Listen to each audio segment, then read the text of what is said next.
ہاتھی اور درزی۔ ایک گاؤں میں ایک درزی رہتا تھا۔ اس کی دکان بازار کے کونے پر تھی۔ ہر روز ایک ہاتھی اپنے مالک کے ساتھ وہاں سے گزرتا تھا۔ ہاتھی کا استبل گاؤں کے دوسرے کونے میں تھا اور راستے میں درزی کی دکان آتی تھی۔ وقت گزرنے کے ساتھ ہاتھی اور درزی کے درمیان دوستی ہو گئی۔ جب بھی ہاتھی گزرتا وہ اپنی سون دکان کے اندر بڑھا کر درزی سے کچھ کھانے کے لیے مانگتا اور درزی خوشی خوشی اسے گنا کوئی میٹھا پھل دے دیتا۔ اس طرح یہ معمول روز کا بن گیا۔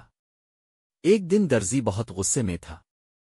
شاید کسی گاہک نے اسے غصہ دلایا تھا، کام کا دباؤ زیادہ تھا۔ اسی دن ہاتھی حسب عادت دکان کے سامنے آیا اور اپنی سونڈ اندر بڑھائی، مگر درزی نے اسے کچھ کھلانے کے بجائے سوئی چبھو دی۔ ہاتھی درد سے چیخا اور غصے میں وہاں سے چلا گیا۔